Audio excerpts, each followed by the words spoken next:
앞으로 좀 금융 불안이 조금 더 증폭될 수 있을까요? 네.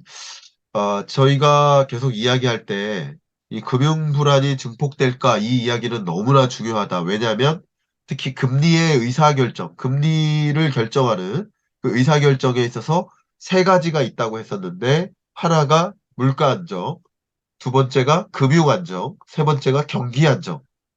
그런데 경기 안정이나 물가 안정과 같은 나머지 변수는 어느 정도 잡혔기 때문에 소위 마음 놓고 물가 잡기 위해서 금리 인상해도 된다 하는 상황이었어요.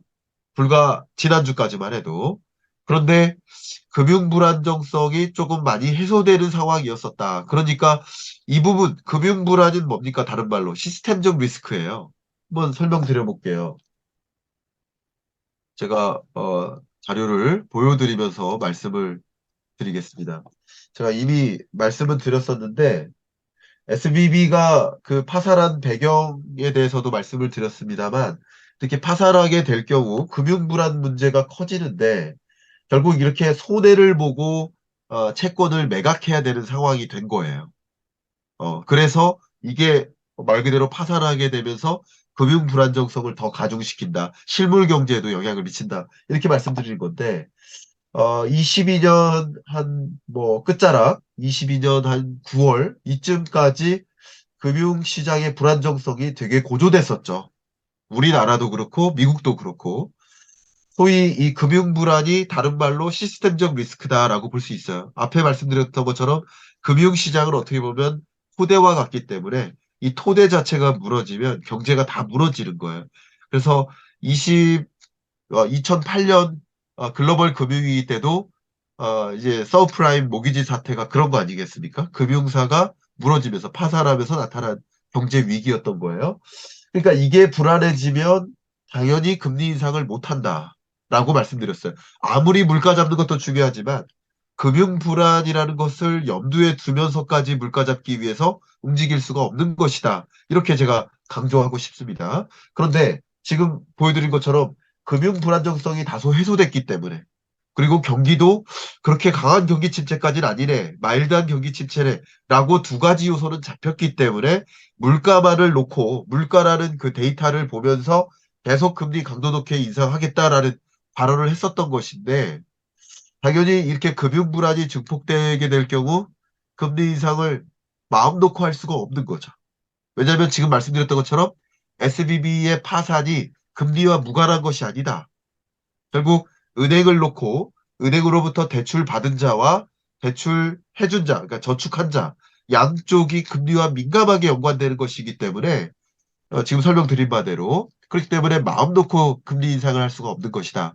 근데 금융 불안이 증폭되고 있는 상황은 맞다라고 제가 강조를 하겠습니다. 왜냐하면 앞에 말씀드렸던 것처럼 물론 SVB에서 끝나면 됩니다. 그러면 뭐 하나의 뭐 작은 건 아니지만 나름 이벤트로서 생각할 수도 있는 것인데 만약에 여기서 다른 지역은행이 파산을 한다. 그렇게 연쇄적으로 영향을 미친다. 하면 좀 위험합니다. 어, 제가 이 SVB 같은 경우는 비즈니스 구조 자체가 원래 하이 리스크를 취하는 그런 사업 구조를 갖고 있다라고 말씀드렸는데 그러니까 일반적인 은행 혹은 지역은행도 마찬가지. 우리나라로 따지면 대구은행이 있죠. DGB뱅크라고 하죠. 그리고 부산은행이 있죠. 근데 부산은행하고 경남은행하고 합쳐서 BNK라고 하죠, 지금은. 그런 지역은행은 우리 5대 빅 은행들하고 비즈니스 구조가 똑같아요. 다만 지역에 있을 뿐이에요. 네. 그러니까 비즈니스 구조가 전통적인 그런 비즈니스 구조로 똑같은 유형의 은행이 파산을 하게 된다. 그러면 이건 굉장히 안 좋은 시그널이라고 볼 수 있겠죠. 그리고 금융이 또 서로 연관되어 있어요. 워낙에 연관되어 있어요. 그러니까 SBB의 파산으로 소위 자산 규모 빅4 은행들이 다 같이 주가가 급락한 거 아니겠습니까? 음, 그런 것들을 또 생각해 본다면 이게 금융 불안이 당연히 증폭될 수 있겠다라고 보고 있고요. 월요일까지 뭔가 문제가 좀 해소됐으면 좋겠는데 네. 해소가 안 될 경우 완벽하게 예를 들어서 내가 사겠다 이렇게 달려드는 그런 대형 기업이 있다거나 은행이 있다거나 뭐 이렇게 하면 그게 가능해질 텐데 그렇게 되지 않을 경우 이게 좀 굉장히 여파가 이렇게 커질 수 있겠다라고 생각을 합니다. 그래서 금융 불안이 증폭될 소지는 분명히 있다. 그리고 뭐 바이든도 이거에 민감하게 대응하고 있고 옐렌도 이 얘기하고 있고 파월도 당연히 정부 관점에서도 이거를 긴급 소집회의를 열어서 이것에 어떻게 대응할지를 논의할 만큼 중대한 사안이기 때문에 이게 다른 금융 사이드로 그 여파가 진동이 전이된다면 굉장히 불안해질 수 있다. 이렇게 볼 수 있겠습니다. 네. 교수님, 그 시장에서는 여전히 좀 빅스텝에 무게를 두는 모습도 보이고 있는데요. 이 SBB 파산이 이 페드의 통화정책 방향에 영향을 좀 미칠까요? 어떻게 보시나요? 네, 당연히 영향을 미칠 것이라고 보고 있습니다. 자, 설명을 드리겠습니다.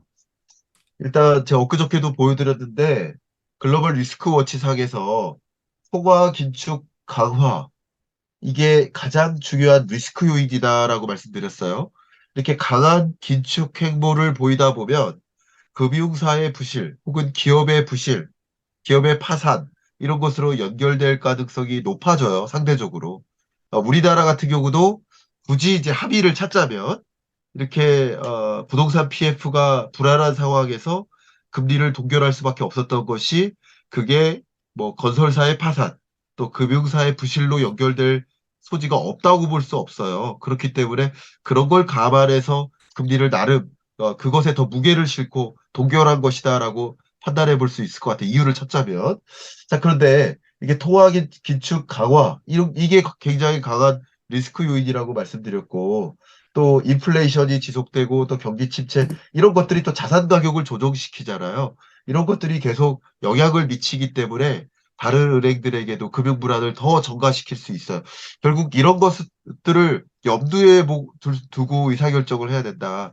SBB가 파산이 되기 전까지는 그냥 물가라는 요인만 두고 금리 인상할 수 있었겠지만 당연히 지금은 파산이 되었기 때문에 현실화되었기 때문에 그냥 페드가 그냥 통화 정책에 이것을 반영하지 않고 무시하고 그냥 마음 놓고 금리를 인상할 수 없는 상황이 된 거라고 저는 해석을 하고 있습니다. 뭐 미국도 뭐 워낙 금융 시스템이 잘 되어 있고 우리나라도 뭐 그런 시스템이 잘 되어 있어서 일단 그 예금자 보호 제도라는 게 있거든요.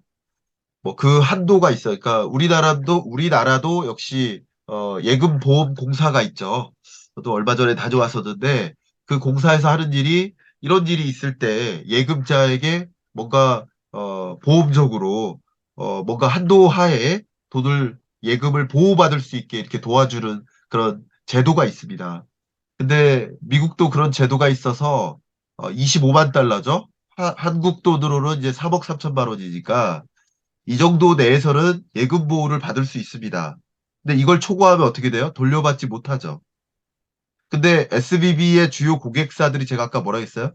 뭐 스타트업이라든가 벤처 캐피탈 펀드라든가 이런 대부분이 이제 금융사에게 이 비즈니스 관계하에 있는 그 예금을 하고 있는 그 경제 주체들이 기업이기 때문에 예금 규모가 이 보호 한도를 초과하고 있는 경우가 대부분이라고 보고 있습니다. 그러니까 음, 가계가 저축한 거라기보다는 이 기업들이 저축하고 있는 규모니까 그러면 3억 3천만 원 이상을 저축한 그 경제 주체가 기업이 그 돈 이상을 못 돌려받는 상황이 되는 거예요. 그래서 예금자 보호를 적용받지 못할 가능성이 거의 SBB 총 예금의 뭐 86% 정도 되는 것으로 지금 보고 있습니다. 결국 돈을 못 받으면 기업에게도 좀 부실이 전가되지 않겠습니까? 이런 것들이 종전까지만 해도 1, 2월 달까지만 해도 미국 경제가 마일드한 경기 침체로 갈 수 있겠다라는 기대를 가고 있었는데 이게 사실 여파가 진동이 커지면 커질수록 그러면 돈을 못 돌려받거나 혹은 돈을 더 급하게 마련해야 되는 그런 기업들이 경제 주체들이 다른 은행에 가서 또 돈을 빌리거나 하는 그런 식으로 여파가 전이 될 수 있거든요.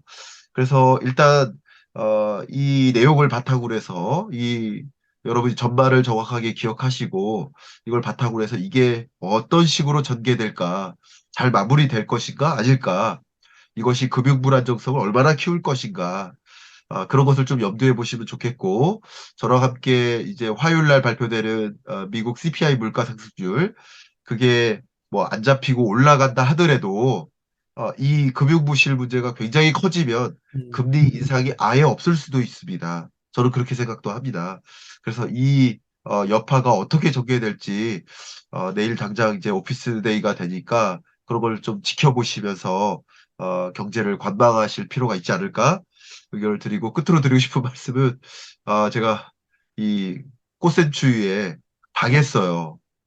정말 이 꽃샘추위에 이제 테니스를 치면 이제 땀 뻘뻘 흘리면서 운동하거든요.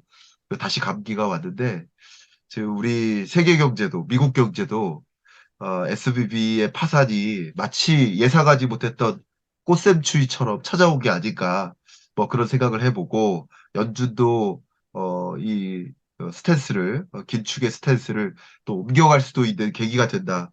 이렇게 생각할 수 있을 만큼 역사적인 일이 발생했으니까 여러분들 이 SVB 사태를 잘 정리하시고 잘 모니터링 하시면서 잘 경제를 관망해 주시기를 좀 바라는 마음입니다. 그 우리나라 경제도 이렇게 미국과 많이 연동되어 있잖아요. 네. 그래서 진짜 말씀해주신 대로 정말 세밀한 모니터링이 좀 필요한 시점이 아닌가 싶습니다.